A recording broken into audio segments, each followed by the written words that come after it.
On va passer au 5e et avant-dernier pitch avec Magali Tasserie pour France Care. Attends, je te passe mon micro. Bonjour à tous, merci d'être là, merci d'avoir été déjà présente aujourd'hui pour tous ces événements. Je m'appelle Magali, j'ai fondé France Care il y a maintenant 18 mois. France Care, c'est une entreprise à mission et c'est parti d'un constat très simple que vous allez probablement partager avec moi. C'est que vous connaissez peut-être une amie qui cherche un médecin traitant, qui accepte de nouveaux patients, une fille qui passe ses week-ends à organiser les soins pour ses parents qui sont âgés et dont l'accès aux soins est compliqué, et puis une maman qui travaille, a des enfants et repousse sa mammographie, son frottis et tout plein d'autres examens parce qu'en fait elle prend soin de tout le monde avant de s'occuper d'elle. Et ces femmes-là, c'est vous, c'est moi, c'est plus de 60% de la population. Aujourd'hui, on a 9 millions d'aidants, 60% sont des femmes et personne ne s'occupe d'elles. Alors, on a créé France Care, c'est le premier assistant santé personnalisé qui s'occupe de vous à chaque moment de votre parcours de santé. Nous avons des conseillers en gestion de parcours qui sont tous des professionnels de santé et qui vont vous aider à trouver un médecin qui accepte de nouveaux patients, qui vont vous aider à trouver un spécialiste, trouver un paramédical, préparer une hospitalisation, gérer le retour à domicile, coordonner les soins et surtout, quand vous nous oubliez, nous on ne vous oublie pas. On vous rappelle pour organiser les bilans de prévention, les campagnes de vaccination et les campagnes de dépistage.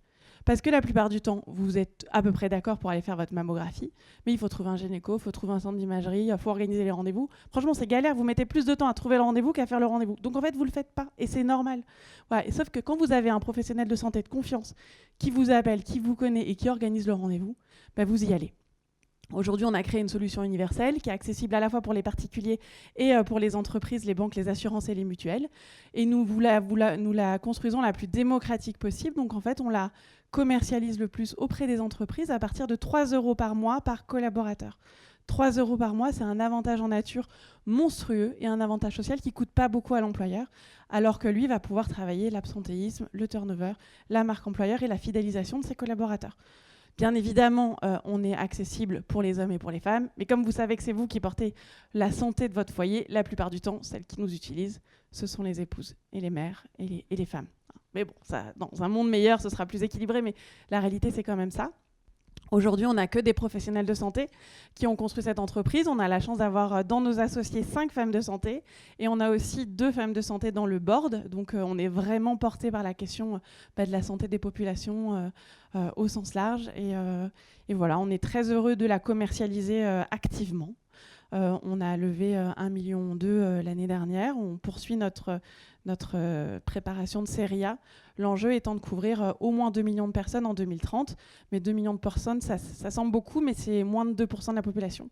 Donc quand vous aurez notre numéro de téléphone sur votre carte vitale, ce sera encore mieux. Mais ça, on va laisser 2035. Voilà.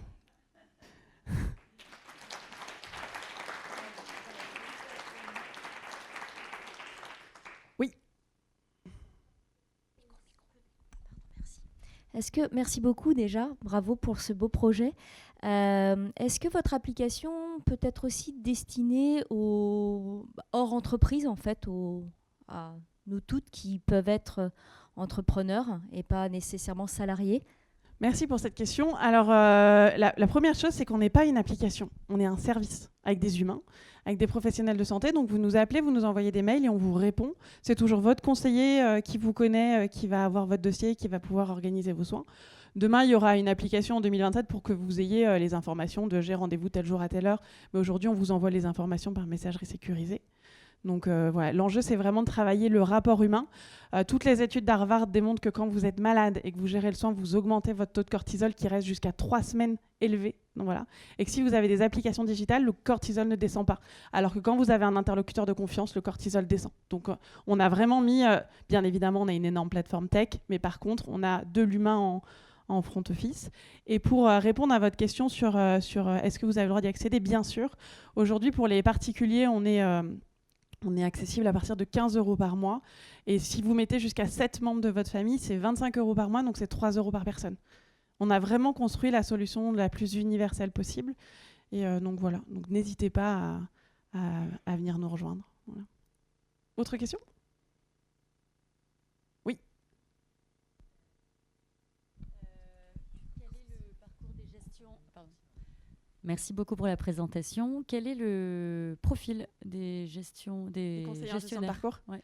Les conseillers en gestion de parcours sont tous recrutés en CDI. Donc on va vraiment les fidéliser pour que vous les ayez en permanence et qu'on travaille la confiance. Ce sont des infirmiers, des aides-soignantes, des assistantes sociales, des secrétaires médicales. On a un temps de médecin. Demain, on aura des kinés, des ergots, des sages-femmes parce qu'on va approfondir les filières. On est vraiment sur que des professionnels de santé qui sont basés en France. Aujourd'hui, les premiers sont basés à Fontainebleau parce qu'on a un local, on est une quinzaine. Et l'enjeu, en fait, c'est que dès qu'on va atteindre 40 au téléphone, on va se splitter, on va se régionaliser. On a déjà les locaux à Nantes, donc la prochaine aura lieu à Nantes. Il y a un projet sur Toulouse, il y a un projet avec Marseille. Donc l'enjeu, c'est d'aller vers des territoires qui sont favorables à l'implantation de solutions de santé et de nous régionaliser au fur et à mesure pour ne pas appauvrir le territoire de santé. Parce que vous vous rendez bien compte que les soignants, ils adorent travailler chez nous.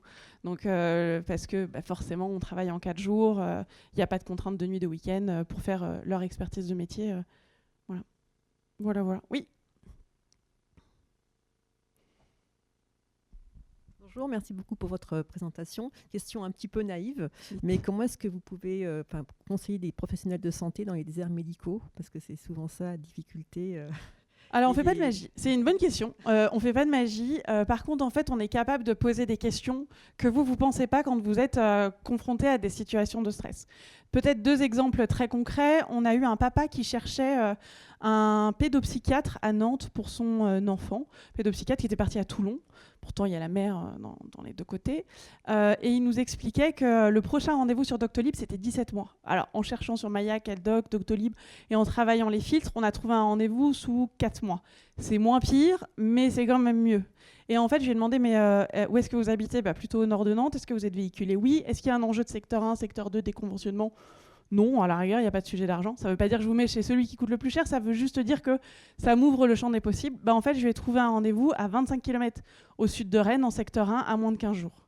45 minutes de route, c'est ce qu'il met pour aller tous les jours dans le sud de Nantes pour aller à son travail. Et donc, en fait, ça marche. C'est juste qu'il ne s'était pas dit, tiens, je vais regarder ailleurs dans mes flux. Quand vous habitez dans un désert médical, mais que vous allez voir votre maman qui habite à La Baule, tous les ans ou tous les semestres, vous pouvez aller voir un dermato là-bas. Vous n'êtes pas obligé d'aller voir juste à côté de chez vous, parce que ça va être que du ponctuel. Et puis, on va regarder un peu le champ des possibles. On a un autre exemple très concret. Une de nos early adopters, elle était à Paris, CEO dans une grosse boîte qui vient de la santé. Donc, on s'était dit qu'elle était capable de gérer à peu près tout. Et elle m'appelle en me disant, mais mon papa a été hospitalisé, tu te rends compte, il allait bien, il est en fauteuil roulant, la maison, il y a des escaliers de partout, maman a 80 ans, comment je fais quoi à Lyon? C'est ingérable, au secours. Alors je dis, attends, on va voir, est-ce que tu as une lettre de sortie? Est-ce qu'ils t'ont expliqué c'était quoi l'étape d'après? Elles m'ont dit, non, ils m'ont juste dit qu'il n'y avait plus de place, qu'il fallait que je le sorte. Alors, on va pas sortir ton papa comme ça, c'est pas comme ça que ça se passe. On va rappeler le service de soins, et puis en fait, on se rend compte qu'il faut une orientation en soins de suite et rééducation gériatrique. Elle me dit, il n'y a pas de place, donc je prends pour comptant le fait qu'il n'y a pas de place. Et puis je lui dis, écoute, est-ce que potentiellement ta maman, elle peut suivre ton papa entre Marseille et Paris sur la ligne de train pendant 2-3 mois pour trouver un SSR polypathologique gériatrique? Je pense que je suis à peu près sûre de trouver. Elle me dit, oui, ça c'est bon, à toute sa tête, ça devrait bien aller. Au pire des cas, si je ne trouve pas, est-ce que je peux voir avec ton assurance pour qu'on vous trouve un logement accessible handicapé avec de l'HAD qui viendrait avec ton médecin traitant pour pouvoir gérer cette phase des 2-3 mois où ça va être un peu plus compliqué. Elle me dit, oui, ça c'est bon. Ok. Alors j'ai des solutions, mais je n'ai pas commencé à demander. Alors j'appelle l'hôpital et je lui dis, mais est-ce qu'il y a de la place? Ah, maintenant, il n'y a pas de place avant 3 jours. Je dis, écoutez, il n'y a pas de place. Et il n'y a pas de place avant 3 jours, c'est pas le même message pour la famille. Vous vous rendez bien compte. Et puis en fait, j'ai appelé la clinique en secteur 1 qui est à 500 mètres. Ils avaient de la place, ils étaient à 83% de taux d'occupation. Le lendemain, elle était déplacée. Mais ça, si vous n'êtes pas un professionnel de santé, que vous ne savez pas comment ça fonctionne et que vous ne savez pas à qui demander, vous ne pouvez pas le faire, en fait. Et donc, en fait, nous, on ne va pas faire de la magie. Mais en tout cas, si nous, on ne trouve pas, franchement, je ne vois pas comment vous n'allez pas y arriver. Enfin, on est vraiment là pour ouvrir le champ des possibles. Et comme on les fait travailler en équipe pluriprofessionnelle avec des aides-soignantes, des sages-femmes, des infirmiers, des assistantes sociales, des médecins, et que le secteur de la santé, il est tout petit, malgré tout, on n'est quand même que 3000 directeurs, donc c'est quand même facile, on finit par trouver. On finit par demander un ami d'un ami qui finit par trouver une solution. Voilà.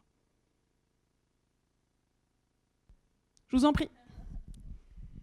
C'est juste pour savoir, en série A, vous voulez lever combien et dans quel but? Je suppose que c'est s'aimer un peu dans toute la France, pour financer pour cet changer le essai. monde. Voilà. Alors, a priori, on s'oriente vers une levée de 5 millions. L'enjeu, c'est d'internaliser la tech, de s'interfacer en unilatéral puis en bilatéral avec mon espace santé. En gros, toutes les informations que vous nous donnez, on les déverse dans le DMP, mais on va pouvoir les récupérer parce qu'on a des passeports de santé dématérialisés pour suivre si vous avez un médecin traitant, si vous avez une affection longue durée, si vous avez fait tous les examens que vous auriez dû faire. On a 10 000 personnes qui se font amputer tous les ans parce qu'ils n'ont pas fait les examens, parce qu'ils sont diabétiques. 80% évitable. Enfin, c'est monstrueux. Donc l'enjeu, c'est vraiment de savoir, est-ce qu'on vous a posé les questions, est-ce que vous avez fait les examens, et pour vous rendre responsable et acteur de votre propre santé. Donc ça demande un peu d'argent. Et ensuite, on a un enjeu de développement français, mais aussi international, puisqu'en fait, l'accès aux soins, c'est une problématique sur toute la francophonie. Et aujourd'hui, on discute avec le groupe Agdictal, qui est le groupe du roi du Maroc, donc à tous les établissements de santé, enfin 70% des établissements de santé au Maroc, et aussi la Suisse. Donc on était parti sur une série de 3 millions, et la Suisse nous a dit, mais est-ce que vous pourriez vous développer sur la Suisse? J'ai dit, bah oui, mais il faut un peu plus de sous, puis une équipe. Donc l'enjeu, ça va être ça qui va calibrer. Voilà. Oui.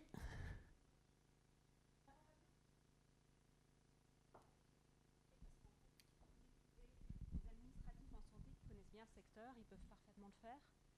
Ce que vous avez décrit là sur vos exemples, sur la filière de SSR, choses comme ça, la compétence santé à proprement parler, elle me semble pas indispensable en fait pour échanger avec les équipes, pour trouver une solution, pour trouver une alternative. Enfin, ça me semble un peu exclusif en fait. Dans un contexte où en fait les professionnels de santé on en manque crucialement. Je suis étonnée en fait que vous... Non, dans les professionnels de santé qu'on a, on a des directeurs d'aide à domicile, on en a aussi. On a un vivier de 24 personnes, donc dans le vivier, il y a des directeurs d'établissement médico-social. On a une dame qui a travaillé en CEPAM, voilà. Mais en fait, la réalité, c'est que 40% des infirmières quittent le métier au bout de 8 ans. Et plutôt qu'elles aillent faire fleuriste ou qu'elles ouvrent un restaurant ou je sais pas trop quoi, nous, on va travailler, on va leur dire, mais venez valoriser vos compétences chez nous.